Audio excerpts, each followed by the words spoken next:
एक मनोहर नाम का बहुत मेहनती बुनकर अपनी मूर्ख और घमंडी पत्नी के साथ रहता था। मनोहर की कारीगरी बहुत अच्छी होने के कारण उसके सिलाए हुए कपड़ों को अच्छे दाम मिलते थे।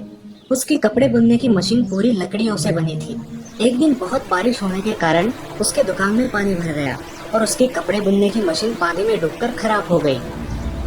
ओहो, मशीन की लकड़ियां तो खराब हो गई और मुझे नई लकड़ियां लाकर इसे ठीक करना पड़ेगा। लकड़ियां लाने के लिए मनोहर कुल्हाड़ी लेकर जंगल की ओर निकलता है। मनोहर जंगल में मजबूत और लंबी लकड़ियों वाला पेड़ ढूंढने लगता है। जंगल में बहुत घूमने के बाद भी उसे अच्छा पेड़ नजर नहीं आता।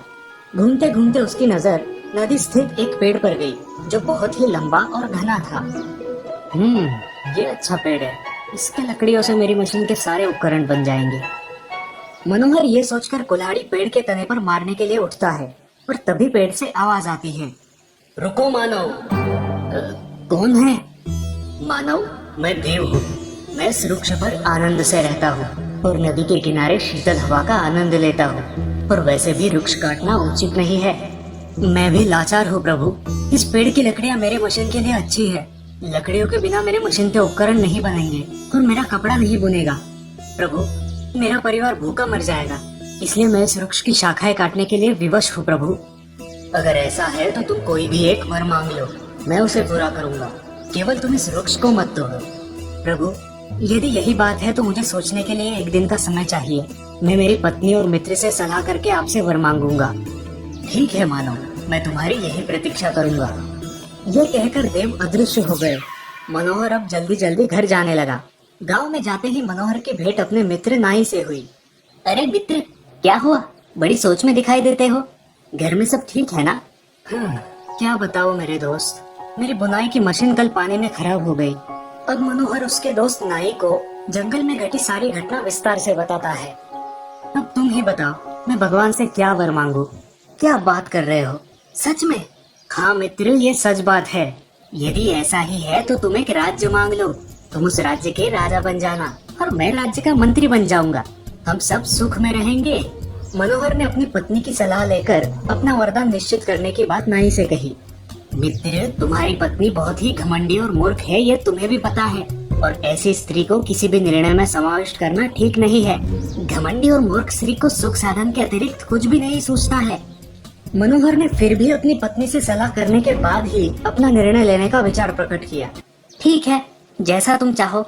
मनोहर घर जाकर अपनी पत्नी को बताता है, आज मुझे जंगल में देव मिले थे। उन्होंने मुझे एक वरदान दिया है। नाई की सलाह है कि एक राज्य मांग लो। अब तुम ही बताओ, मुझे क्या मांगना चाहिए? राज्य शासन का काम कष्टप्रद होता है। राजा बनने के बाद उसे बहुत सारे काम होते हैं और वो संसार के लिए वक्त ही नहीं दे पाता। ऐसा हीरो से भरा मुकुट किस काम का जो बहुत सारी मुश्किलों को साथ ले आए? हाँ भाग्यवान, तुम्हारी बात तो सच है। भगवान राजा राम को और राजा नल को भी राजा बनने के बाद कौन सा राज्य का सुख मिला था, और क्या पता हमें भी राज्य का सुख मिले या ना मिले। मगर ये प्रश्न है कि अगर राज्य ना मांगा जाए तो हमें क्या मांगना चाहिए? तुम अकेले ही जो 2 हाथों से कपड़ा बुनते हो, उससे हमारी गृहस्थी अच्छी चलती है। यदि तुम्हारे 2 हाथ की जगह 4 हाथ हो जाए और एक सर की जगह 2 सर आ जाए तो तुम्हारा कपड़ा बुनना डबल हो जाएगा और हमारा मुनाफा भी ज्यादा हो जाएगा। इससे हमारा समाज में मान बढ़ेगा। मनोहर को ये बात पसंद आती है। अब वो जंगल में पेड़ के पास जाता है और वहाँ भगवान प्रकट होते हैं। आओ मानो, बोलो, तुम्हें क्या वरदान चाहिए? प्रभु, मुझे 2 सिर और 4 हाथ चाहिए। मानो, तुम 2 सिर और 4 हाथों का क्या करोगे? प्रभु, इससे मेरा समाज में मान बढ़ेगा और ज्यादा कपड़े बुनकर मैं दुगना पैसा कमाऊंगा। भगवान मन ही मन हंसते हैं और कहते हैं कि मानव की बुद्धि कुछ भी मांग सकती है। तथास्तु। भगवान मनोहर को वरदान देकर लुप्त हो जाते हैं। अब मनोहर को 2 सिर और 4 हाथ आ जाते हैं। मनोहर गांव में जाता है तो छोटे छोटे बच्चे उसे देखकर डर जाते हैं। सभी लोग भी मनोहर का ये रूप देखकर डर जाते हैं और भागने लगते हैं। तभी गांव के 4-5 लोग लकड़ियां लेकर आते हैं और मनोहर को बहुत मारते हैं। उन लोगों की मार खाकर मनोहर बेहोश पड़ जाता है। यह बात उसकी पत्नी को पता चलती है। वो तुरंत उसे देखने वहां पहुंचती है और मनोहर को बेहोश पड़ा देख रोने लगती है। इस कहानी से हमें ये सीख मिलती है कि हमें निसर्ग के विपरीत कोई काम नहीं करना चाहिए और जितना है उसी में खुश रहना चाहिए।